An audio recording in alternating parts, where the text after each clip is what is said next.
ਸਰਦਾਰ ਸਿਮਰਨਜੀਤ ਸਿੰਘ ਮਾਨ ਦਾ ਵੱਡਾ ਬਿਆਨ, ਜੇਕਰ ਸਿੱਖ ਅਟਕ ਦਰਿਆ ਰੋਕ ਸਕਦੇ ਹਨ ਤਾਂ ਫਿਰ ਖਾਲਿਸਤਾਨ ਕਿਉਂ ਨਹੀਂ ਚਲਾ ਸਕਦੇ। ਭਾਰਤ ਨੇ ਆਪਣੇ ਟੈਰਿਫ ਘਟਾ ਕੇ ਬਿਲਕੁਲ ਜ਼ੀਰੋ ਕਰਨ ਦੀ ਕੀਤੀ ਪੇਸ਼ਕਸ਼, ਅਮਰੀਕੀ ਰਾਸ਼ਟਰਪਤੀ ਡੋਨਾਲਡ ਟਰੰਪ ਦਾ ਬਿਆਨ। ਘੱਗਰ ਦਰਿਆ ਤੇ ਸਤਲੁਜ ਵਿੱਚ ਪਾਣੀ ਵਧਣ ਕਰਕੇ ਮਾਲਵਾ ਖਿੱਤੇ ਦੇ ਲੋਕਾਂ ਵਿੱਚ ਵੀ ਦਹਿਸ਼ਤ ਦਾ ਮਾਹੌਲ।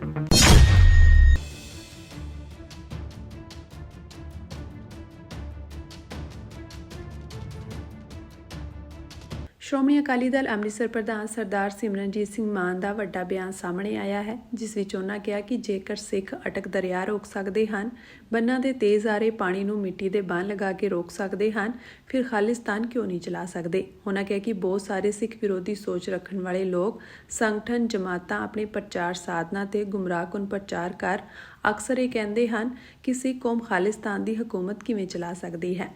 ਜਦੋਂ ਖਾਲਸਾ ਰਾਜ ਸਮੇਂ ਖਾਲਸਾ ਫੌਜਾਂ ਤੇਜ਼ ਵਹਾਅ ਵਾਲੇ ਅਟਕ ਦਰਿਆ ਨੂੰ ਰੋਕ ਕੇ ਪਾਰ ਕਰ ਸਕਦੇ ਹਨ ਅਤੇ ਹੁਣ ਬਸਤੀ ਰਾਮਲਾਲ ਧੂਸੀ ਬੰਨ੍ਹ ਦੇ ਟੁੱਟਣ ਉਪਰੰਤ ਜੋ ਫਿਰੋਜ਼ਪੁਰ ਦੇ ਪਿੰਡਾਂ, ਸ਼ਹਿਰ ਤੇ ਛਾਉਣੀ ਲਈ ਵੱਡਾ ਖਤਰਾ ਬਣ ਸਕਦਾ ਸੀ, ਉਸ ਨੂੰ ਪੰਜਾਬੀਆਂ ਤੇ ਸਿੱਖਾਂ ਨੇ ਆਪਣੇ ਬੁਲੰਦ ਹੌਸਲੇ, ਦ੍ਰਿੜ ਇਰਾਦੇ ਦੀ ਪੂਰੀ ਵਰਤੋਂ ਕਰਦੇ ਹੋਏ ਜੋ ਮਿੱਟੀ ਪੁੱਟ-ਪੁੱਟ ਕੇ ਟਰਾਲੀਆਂ ਰਾਹੀਂ ਲਿਆ ਕੇ ਇੱਕ ਤਜਰਬੇਕਾਰ ਇੰਜੀਨੀਅਰ ਦੀ ਤਰ੍ਹਾਂ ਬਿਨਾਂ ਕਿਸੇ ਸਰਕਾਰੀ ਸਹਾਇਤਾ ਅਤੇ ਹੋਰ ਸਹਾਇਤਾ ਤੋਂ ਇਹ ਪੰਜਾਬੀ ਅਤੇ ਸਿੱਖ ਕੌਮ ਤੇਜ਼ ਬਹਾਅ ਵਾਲੇ ਪਾਣੀ ਨੂੰ ਡੱਕ ਸਕਦੀ ਹੈ।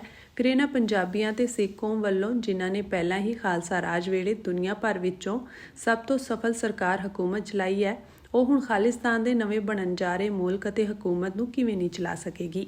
ਉਹਨਾਂ ਕਿਹਾ ਕਿ ਜੇਕਰ ਇੱਥੇ ਅੰਗਰੇਜ਼ ਹਕੂਮਤ ਹੁੰਦੀ ਤਾਂ ਪਹਿਲਾਂ ਇਹ ਬੰਨ੍ਹ ਟੁੱਟਣਾ ਹੀ ਨਹੀਂ ਸੀ। ਜੇਕਰ ਕੋਈ ਅਜਿਹੀ ਮਜਬੂਰੀ ਹੋ ਵੀ ਜਾਂਦੀ ਤਾਂ ਅੰਗਰੇਜ਼ਾਂ ਨੇ ਤੁਰੰਤ ਫੌਜਾਂ ਰਾਹੀਂ, ਹੈਲੀਕਾਪਟਰਾਂ ਰਾਹੀਂ, ਵੱਡੀ ਗਿਣਤੀ ਵਿੱਚ ਕਿਸ਼ਤੀਆਂ ਰਾਹੀਂ ਬਚਾਓ ਟੀਮਾਂ ਭੇਜ ਕੇ ਲੋਕਾਂ ਨੂੰ ਮਰਨ ਤੇ ਡੁੱਬਣ ਹੀ ਨਹੀਂ ਦੇਣਾ ਸੀ ਅਤੇ ਆਪਣੇ ਸਭ ਸਾਧਨ ਝੋਂਕ ਦੇਣੇ ਸਨ ਤਾਂ ਕਿ ਕੋਈ ਵੀ ਉਹਨਾਂ ਦੀ ਹਕੂਮਤ ਦਾ ਬਸ਼ਿੰਦਾ ਢਿੱਡ ਪੱਖੋਂ ਭੁੱਖਾ ਨਾ ਰਹੇ ਅਤੇ ਰਹਿਣ ਸੌਣ ਲਈ ਉਹਨਾਂ ਕੋਲ ਲੋੜੀਂਦਾ ਪ੍ਰਬੰਧ ਹੋਵੇ ਅਤੇ ਉਹਨਾਂ ਕਿਸੇ ਤਰ੍ਹਾਂ ਦਾ ਡੰਗਰ ਮਾਲ ਦਾ ਨੁਕਸਾਨ ਬਿਲਕੁਲ ਨਹੀਂ ਹੋਣ ਦੇਣਾ ਸੀ। ਜਦੋਂ ਕਿ ਮੌਜੂਦਾ ਹੁਕਮਰਾਨ ਅੱਜ 10 ਦਿਨਾਂ ਤੋਂ ਪਾਣੀ ਦੇ ਵਹਾਅ ਵਿੱਚ ਸੈਂਕੜੇ ਪਿੰਡਾਂ ਅਤੇ ਹਜ਼ਾਰਾਂ ਦੀ ਗਿਣਤੀ ਵਿੱਚ ਘਿਰੇ ਪਰਿਵਾਰ, ਡੰਗਰ ਵੱਛੇ ਦੇ ਹੋਣ ਵਾਲੇ ਨੁਕਸਾਨ ਉਪਰੰਤ ਵੀ ਮੁਨਸਵੀ ਹੁਕਮਰਾਨਾਂ ਵੱਲੋਂ ਆਪਣੇ ਮੁਲਕ ਦਾ ਹਿੱਸਾ ਸਮਝਦੇ ਪੰਜਾਬ ਸੂਬੇ ਦੇ ਇਸ ਦੁੱਖ ਦੀ ਘੜੀ ਵਿੱਚ ਨਾ ਤਾਂ ਵਜ਼ੀਰ-ਏ-ਆਜ਼ਮ ਇੰਡੀਆ, ਗ੍ਰਹਿ ਵਜ਼ੀਰ ਇੰਡੀਆ ਵੱਲੋਂ ਪੰਜਾਬੀਆਂ ਦੇ ਦੁੱਖ ਵਿੱਚ ਸ਼ਰੀਕ ਹੁੰਦੇ ਹੋਏ ਕੋਈ ਬਿਆਨ ਆਇਆ ਹੈ ਅਤੇ ਨਾ ਹੀ ਕਿਸੇ ਤਰ੍ਹਾਂ ਦੀ ਸੈਂਟਰ ਪੂਲ ਵਿੱਚੋਂ ਅਜਿਹੇ ਸਮਿਆਂ ਤੇ ਕਰੋੜਾਂ ਦੀ ਭੇਜੀ ਜਾਣ ਵਾਲੀ ਮਦਦ ਭੇਜੀ ਗਈ ਹੈ। ਉਹਨਾਂ ਕਿਹਾ ਕਿ ਇਹਨਾਂ ਨੂੰ ਰਾਜ ਭਾਗ ਬਿਨਾਂ ਕਿਸੇ ਦੁੱਖ ਤਕਲੀਫ ਤੋਂ ਬੈਠੇ ਬਿਠਾਏ ਮਿਲ ਗਿਆ ਅਤੇ ਇਹਨਾਂ ਨੂੰ ਰਾਜ ਚਲਾਉਣ ਦਾ ਅਤੇ ਆਪਣੀ ਜਨਤਾ ਦੀਆਂ ਦੁੱਖ ਤਕਲੀਫਾਂ ਨੂੰ ਸਹੀ ਸਮੇਂ ਤੇ ਹੱਲ ਕਰਨ ਦਾ ਨਾ ਤਾਂ ਕੋਈ ਤਜਰਬਾ ਹੈ ਤੇ ਨਾ ਹੀ ਕੋਈ ਯੋਜਨਾ ਹੈ। ਪਰ ਸਾਡੇ ਆਪਣੇ ਹੀ ਪੰਜਾਬੀ ਅਤੇ ਸਿੱਖ ਇੰਜੀਨੀਅਰਾਂ ਨੇ ਬਾਹਰਲੇ ਸੂਬਿਆਂ ਤੇ ਬਾਹਰਲੇ ਮੁਲਕਾਂ ਵਿੱਚ ਬੈਠੇ ਪੰਜਾਬੀਆਂ ਤੇ ਸਿੱਖਾਂ ਨੇ ਰਾਹ ਸਮੱਗਰੀ ਭੇਜ ਕੇ ਤੇ ਵੱਡੇ ਬੰਨ੍ਹ ਆਪਣੀ ਹੀ ਮਿੱਟੀ ਰਾਹੀਂ ਬੰਨ੍ਹ ਕੇ ਇਹ ਪਰਤਾ ਕਰ ਦਿੱਤਾ ਹੈ ਕਿ ਸਾਨੂੰ ਉਸ ਅਕਾਲ ਪੁਰਖ ਦੀ ਮਿਹਰ ਦੀ ਲੋੜ ਹੈ, ਪਰ ਕਿਸੇ ਫਿਰਕੂ ਹੁਕਮਰਾਨ ਦੇ ਅਹਿਸਾਨ ਜਾਂ ਮਦਦ ਦੀ ਲੋੜ ਨਹੀਂ ਹੈ।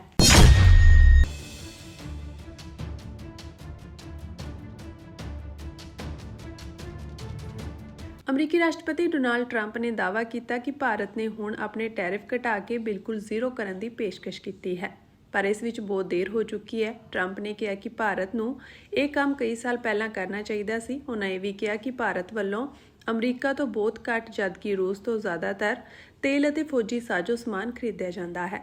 ਟਰੰਪ ਨੇ ਟਰੂਥ ਸੋਸ਼ਲ ਤੇ ਇੱਕ ਪੋਸਟ ਵਿੱਚ ਕਿਹਾ ਕਿ ਬਹੁਤ ਘੱਟ ਲੋਕ ਇਹ ਸਮਝਦੇ ਹਨ ਕਿ ਅਸੀਂ ਭਾਰਤ ਨਾਲ ਬਹੁਤ ਘੱਟ ਕਾਰੋਬਾਰ ਕਰਦੇ ਹਾਂ, ਪਰ ਉਹ ਸਾਡੇ ਨਾਲ ਬਹੁਤ ਜ਼ਿਆਦਾ ਕਾਰੋਬਾਰ ਕਰਦਾ ਹੈ।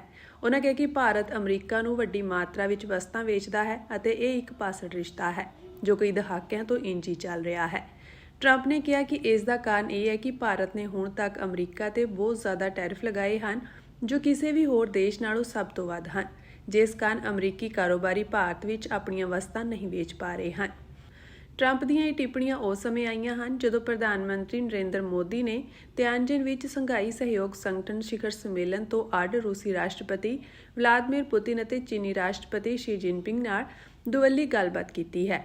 ਟਰੰਪ ਪ੍ਰਸ਼ਾਸਨ ਨੇ ਭਾਰਤ ਤੇ 25% ਜਵਾਬੀ ਟੈਰਿਫ ਅਤੇ ਰੂਸੀ ਤੇਲ ਖਰੀਦਣ ਕਰਕੇ ਜੁਰਮਾਨੇ ਵਜੋਂ ਵਾਧੂ 25% ਟੈਰਿਫ ਲਗਾਇਆ ਹੈ, ਜਿਸ ਨਾਲ ਭਾਰਤ ਤੇ ਕੁੱਲ 50% ਡਿਊਟੀ ਲੱਗ ਗਈ ਹੈ ਜੋ ਦੁਨੀਆ ਵਿੱਚ ਸਭ ਤੋਂ ਵੱਧ ਹੈ।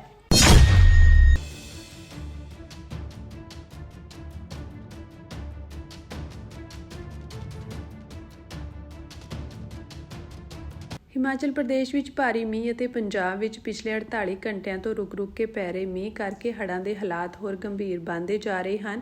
ਸੂਬੇ ਵਿੱਚ ਪਹਿਲਾਂ ਰਾਵੀ ਅਤੇ ਬਿਆਸ ਦਰਿਆ ਨੇ 8 ਜ਼ਿਲ੍ਹਿਆਂ ਵਿੱਚ ਤਬਾਹੀ ਮਚਾਈ ਹੋਈ ਸੀ, ਪਰ ਹੁਣ ਸਤਲੁਜ ਅਤੇ ਘੱਗਰ ਵਿੱਚ ਵੀ ਪਾਣੀ ਵਧਣ ਕਰਕੇ ਕੁੱਲ 12 ਜ਼ਿਲ੍ਹੇ ਹੜ੍ਹਾਂ ਦੀ ਮਾਰ ਹੇਠ ਆ ਚੁੱਕੇ ਹਨ।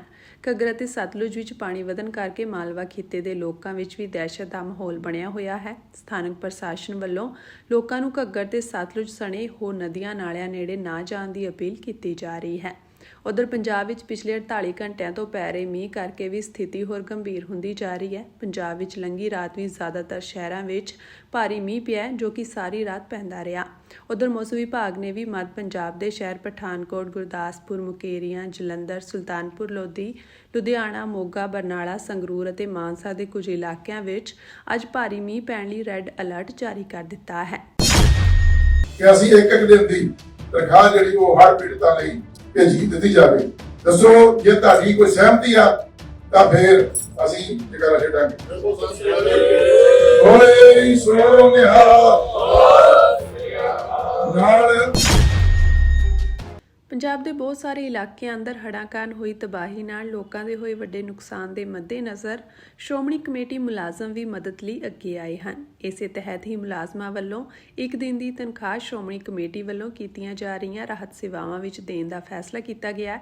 ਇਸ ਸੰਬੰਧੀ ਗੱਲ ਕਰਦਿਆਂ ਸ਼੍ਰੋਮਣੀ ਕਮੇਟੀ ਦੇ ਸਕੱਤਰ ਪ੍ਰਤਾਪ ਸਿੰਘ ਨੇ ਕਿਹਾ ਕਿ ਇਸ ਦੁੱਖ ਦੀ ਘੜੀ ਵਿੱਚ ਸੰਸਥਾ ਸ਼੍ਰੋਮਣੀ ਗੁਰਦੁਆਰਾ ਪ੍ਰਬੰਧਕ ਕਮੇਟੀ ਹੜ੍ਹ ਆਉਣ ਦੇ ਪਹਿਲੇ ਦਿਨ ਤੋਂ ਨਿਰੰਤਰ ਸੇਵਾ ਨਿਭਾ ਰਹੀ ਹੈ। ਸੰਸਥਾ ਦੇ ਮੁਲਾਜ਼ਮ ਖੁਦ ਪੀੜਤਾਂ ਤੱਕ ਪਹੁੰਚ ਕੇ ਸੇਵਾਵਾਂ ਕਰ ਰਹੇ ਹਨ। ਉਨ੍ਹਾਂ ਕਿਹਾ ਕਿ ਕਿਸੇ ਵੀ ਕੁਦਰਤੀ ਆਫਤ ਸਮੇਂ ਸ਼੍ਰੋਮਣੀ ਕਮੇਟੀ ਦੇ ਮੁਲਾਜ਼ਮਾਂ ਨੇ ਵੱਡੀਆਂ ਸੇਵਾਵਾਂ ਨਿਭਾਈਆਂ ਹਨ। ਵੱਖ-ਵੱਖ ਸਮੇਂ ਆਈਆਂ ਕੁਦਰਤੀ ਆਫਤਾਂ ਮੌਕੇ ਸ਼੍ਰੋਮਣੀ ਕਮੇਟੀ ਮੁਲਾਜ਼ਮ ਜਿੱਥੇ ਪੀੜਤ ਇਲਾਕਿਆਂ ਵਿੱਚ ਖੁਦ ਪਹੁੰਚ ਕੇ ਸੇਵਾ ਕਰਦੇ ਹਨ, ਉੱਥੇ ਹੀ ਹਰ ਵਾਰ ਆਪਣੀ ਤਨਖਾਹ ਵਿੱਚੋਂ ਵੀ ਲੋੜਵੰਦਾਂ ਲਈ ਸਹਾਇਤਾ ਕਰਦੇ ਆ ਰਹੇ ਹਨ। ਅਸੀਂ ਸਕੱਤਰਾਂ ਨੇ ਬਹਿ ਕੇ ਮੀਟਿੰਗ ਕੀਤੀ ਸੀ ਕਿ ਅਸੀਂ ਇੱਕ ਦਿਨ ਦੀ ਤਨਖਾਹ ਜਿਹੜੀ ਉਹ ਹੜ੍ਹ ਪੀੜਤਾਂ ਲਈ ਭੇਜੀ ਦਿੱਤੀ ਜਾਵੇ। ਦੱਸੋ ਜੇ ਤੁਹਾਡੀ ਕੋਈ ਸਹਿਮਤੀ ਆ ਤਾਂ ਫਿਰ ਅਸੀਂ ਜਗ੍ਹਾ ਛੱਡਾਂਗੇ। ਬੋਲੇ ਸੋ ਨਿਹਾਲ ਨਾਲ। ਮੈਂ ਇਹ ਵੀ ਬੇਨਤੀ ਕਰਦਾ ਕਿ ਜਿਹੜੇ ਇੰਚਾਰਜ ਸਾਹਿਬਾਨ ਨੇ ਬ੍ਰਾਂਚਾਂ ਦੇ, ਉਹ ਆਪਣੇ ਮੁਲਾਜ਼ਮਾਂ ਨੂੰ ਖਾਸ ਕਰਕੇ ਜਿਹੜੇ ਉਹਨਾਂ ਦੇ ਮਤਹਿਤ ਨੇ, ਉਹਨਾਂ ਤੋਂ ਜੇ ਕੋਈ ਨਹੀਂ ਕਟਾਉਣਾ ਚਾਹੁੰਦਾ ਉਹ ਵੀ ਕੋਈ ਜ਼ਬਰੀ ਨਹੀਂ ਆ। ਉਹ ਆਪਣਾ ਨਾਂ ਲਿਖ ਕੇ ਦੇ ਕਿ ਇਹਦੇ ਨਾਂ ਕੱਟੇ ਜਾਣ, ਨਹੀਂ ਕੱਟੇ ਜਾਣ। ਤੇ ਆਰਜੀ ਮੁਲਾਜ਼ਮਾਂ ਦੇ ਨਹੀਂ ਕੱਟਾਂਗੇ ਕਿਉਂਕਿ ਉਹਨੇ ਤਨਖਾਹ ਕੇ ਘੱਟ ਹੁੰਦੀ ਆ। ਧੰਨਵਾਦ ਜੀ। ਅਸੀਂ ਐਨਆਰਆਈ ਭਰਾ ਹੁਣ ਚਾਹੇ ਮਿਊਜ਼ਿਕ ਇੰਡਸਟਰੀ ਦੇ ਲੋਕ ਹੁਣ ਥਰੂ ਆਊਟ ਪੰਜਾਬ ਪਿੰਡ ਅਡਾਪਟ ਕਰਨੇ ਪੈਣੇ। ਪਿੰਡ ਅਡਾਪਟ ਕਰਕੇ ਲੰਮੇ ਦਾਅ ਤੋਂ ਇਹਨਾਂ ਦੀਆਂ ਮੁਸ਼ਕਲਾਂ ਆਪਾਂ ਨੂੰ ਹੱਥ 'ਚ ਲੈਣੀਆਂ ਪੈਣੀਆਂ, ਫਿਰ ਹੋਣਾ। ਕੇਂਦਰ ਦੀਆਂ ਟੀਮਾਂ ਵੀ ਜਿਹੜਾ ਜਾਇਜ਼ਾ ਲੈਣ ਆ ਰਹੀਆਂ ਤਾਂ ਗਰਾਊਂਡ ਤੋਂ ਜਾਇਜ਼ਾ ਲਿਆ ਜਾਵੇ ਵੀ ਕੀ ਲੋਕਾਂ ਦੇ ਹਾਲਾਤ ਹੈਗੇ ਨੇ। ਹੜ੍ਹਾਂ ਦਾ ਜਾਇਜ਼ਾ ਲੈਣ ਲਈ ਮਾਨਸਾ ਪਹੁੰਚੇ ਕਿਸਾਨ ਮਜ਼ਦੂਰ ਮੋਰਚਾ ਦੇ ਆਗੂ ਸਰਵਣ ਸਿੰਘ ਪੰਧੇਰ ਨੇ ਜਾਣਕਾਰੀ ਦਿੰਦਿਆਂ ਦੱਸਿਆ ਕਿ ਹੜ੍ਹਾਂ ਕਾਰਨ ਫਸਲਾਂ ਤਬਾਹ ਹੋ ਚੁੱਕੀਆਂ ਹਨ, ਕਿਸਾਨਾਂ ਨੂੰ ਆਪਣੇ ਪਸ਼ੂ ਗਵਾਉਣੇ ਪਏ ਹਨ ਤੇ ਅਜਿਹੇ ਵਿੱਚ ਜਾਨੀ ਨੁਕਸਾਨ ਦਾ ਵੀ ਖਦਸ਼ਾ ਹੈ। ਉਨ੍ਹਾਂ ਕਿਹਾ ਕਿ ਲੋਕ ਆਪਸ ਵਿੱਚ ਸਹਿਯੋਗ ਕਰ ਰਹੇ ਹਨ, ਜੋ ਕਿ ਬਹੁਤ ਹੀ ਚੰਗੀ ਗੱਲ ਹੈ। ਉਨ੍ਹਾਂ ਕਿਹਾ ਕਿ ਇਸ ਸਮੇਂ ਰਾਸ਼ਨ ਦੀ ਸੇਵਾ ਬਹੁਤ ਜ਼ਿਆਦਾ ਆ ਰਹੀ ਹੈ, ਲੋੜ ਮੁਤਾਬਕ ਹੀ ਸੇਵਾ ਹੋਣੀ ਚਾਹੀਦੀ ਹੈ। ਇਸ ਲਈ ਜ਼ਰੂਰੀ ਹੈ ਕਿ ਪਹਿਲਾਂ ਪਤਾ ਕਰਕੇ ਕਿ ਕਿਹੜੀ ਚੀਜ਼ ਦੀ ਲੋੜ ਹੈ ਉਹੀ ਵੰਡੀ ਜਾਵੇ। ਉਨ੍ਹਾਂ ਕਿਹਾ ਕਿ ਸਰਕਾਰੀ ਟੀਮਾਂ ਵੀ ਜਾਇਜ਼ਾ ਲੈਣ ਲਈ ਆ ਰਹੀਆਂ ਹਨ ਤੇ ਅਸੀਂ ਅਪੀਲ ਕਰਦੇ ਹਾਂ ਕਿ ਇਹ ਟੀਮਾਂ ਵੱਲੋਂ ਸਹੀ ਢੰਗ ਨਾਲ ਜਾਇਜ਼ਾ ਲਿਆ ਜਾਵੇ ਤੇ ਕਿਸਾਨਾਂ ਦੇ ਹੋਏ ਨੁਕਸਾਨ ਦੀ ਭਰਪਾਈ ਲਈ ਯੋਜਨਾਵਾਂ ਬਣਾਈਆਂ ਜਾਣ। ਲਗਭਗ ਦਰਿਆ ਵਾ ਪਰਲੇ ਪਾਸੇ, ਆਹ ਵਾ ਤੁਸੀਂ ਦਾ ਬੰਨ ਮਾਚੀ ਕੇ ਪਿੰਡ ਦੇ ਨੇੜੇ, ਜਿੰਨੇ ਪਾੜ ਪਿਆ ਸੀ ਜਿਹੜਾ ਟੁੱਟਣ ਤੋਂ ਬਾਅਦ ਇੱਥੇ ਫਲੱਡ ਆਇਆ। ਇਹਦੇ ਪਿੱਛੇ ਹੈਗਾ ਵਾ ਆਪਣਾ ਪਿੰਡ ਕੋਨੇ ਵਾਲੇ ਤੋਂ ਵੀ ਟੁੱਟਾ ਸੀ, ਇਹਦੇ ਪਿੱਛੋਂ ਵੀ ਟੁੱਟਾ ਹੈਗਾ। ਇਹ ਮੇਨ ਪਾੜ ਆ। ਅਸੀਂ ਤੁਹਾਨੂੰ ਦੱਸਿਆ ਵੀ ਇਹਦਾ ਨੁਕਸਾਨ ਹਜੇ ਇੱਧਰ ਸਾਰਾ ਅੰਦਰ ਤਾਂ ਫਸਲਾਂ ਬਚਣ ਦਾ ਮਤਲਬ ਕੋਈ ਨਹੀਂ ਹੈਗਾ, ਕਿਤੇ ਕੋਈ ਬਾਜੇ ਤੇ ਬਾਜੇ। ਇਹ ਵੱਡੇ ਨੁਕਸਾਨ ਆ, ਖਾਸ ਕਰਕੇ ਜਿਹੜੀ ਆਪਣਾ ਮਿਊਜ਼ਿਕ ਇੰਡਸਟਰੀ ਆ, ਉਹ ਅਸੀਂ ਕੱਲ ਵੀਡੀਓ ਰਾਹੀਂ ਪਤਾ ਲੱਗਾ ਹੜ੍ਹ ਪ੍ਰਭਾਵਿਤ ਖੇਤਰ ਦੀ ਪਿੱਠ ਤੇ ਆਈ ਹੈਗੀ ਹੈ। ਔਰ ਕੁਝ ਗੱਲਾਂ ਅਸੀਂ ਤੁਹਾਨੂੰ ਦੱਸਣਾ ਚਾਹੁੰਦੇ ਆ ਵੀ ਜਿੱਥੇ ਇੱਧਰ ਜੇ PWD ਦੀਆਂ ਸੜਕਾਂ ਵੀ ਟੁੱਟ ਗਈਆਂ, ਸੰਪਰਕ ਟੁੱਟ ਗਿਆ ਕਈਆਂ ਪਿੰਡਾਂ ਦਾ, ਕਹਿੰਦਾ ਵੱਡਾ ਕ੍ਰਾਈਸਿਸ ਹੈਗਾ, ਲੰਮੇ ਸਮੇਂ ਤੱਕ ਚੱਲਣਾ। ਔਰ ਅਸੀਂ ਐਨਆਰਆਈ ਭਰਾ ਹੁਣ ਚਾਹੇ ਮਿਊਜ਼ਿਕ ਇੰਡਸਟਰੀ ਦੇ ਲੋਕ ਹੁਣ ਥਰੂ ਆਊਟ ਪੰਜਾਬ ਪਿੰਡ ਅਡਾਪਟ ਕਰਨੇ ਪੈਣੇ। ਪਿੰਡ ਅਡਾਪਟ ਕਰਕੇ ਲੰਮੇ ਦਾਅ ਤੋਂ ਇਹਨਾਂ ਦੀਆਂ ਮੁਸ਼ਕਲਾਂ ਆਪਾਂ ਨੂੰ ਹੱਥ 'ਚ ਲੈਣੀਆਂ ਪੈਣੀਆਂ, ਫਿਰ ਹੋਣਾ। ਮੈਂ ਜਦੋਂ ਆਇਆ ਐਕਸ਼ਨ ਡਰੇਨੇਜ ਇੱਥੇ ਪਹੁੰਚੇ ਸੀ, ਕਹਿੰਦੇ ਜਾਇਜ਼ਾ ਲੈ ਰਹੇ ਆ। ਕੇਂਦਰ ਦੀਆਂ ਟੀਮਾਂ ਵੀ ਜਿਹੜਾ ਜਾਇਜ਼ਾ ਲੈਣ ਆ ਰਹੀਆਂ ਤਾਂ ਗਰਾਊਂਡ ਤੋਂ ਜਾਇਜ਼ਾ ਲਿਆ ਜਾਵੇ ਵੀ ਕੀ ਲੋਕਾਂ ਦੇ ਹਾਲਾਤ ਹੈਗੇ ਨੇ। ਦੂਸਰਾ ਜਿੱਥੋਂ ਤੱਕ ਸਵਾਲ ਆ ਸਥਾਨਕ ਲੋਕ ਆ ਲੰਗਰ ਦਾ ਜਿੱਥੋਂ ਤੱਕ ਸਵਾਲ ਆ ਲੰਗਰ ਅਸੀਂ ਪੁੱਛ ਰਹੇ ਲੋਕਾਂ ਨਾਲ ਗੱਲ ਕੀਤੀ ਹੈ ਵੀ ਲੰਗਰ ਵੱਧ ਆ ਰਿਹਾ ਲੰਗਰ ਪੁੱਛ ਕੇ ਲਿਆ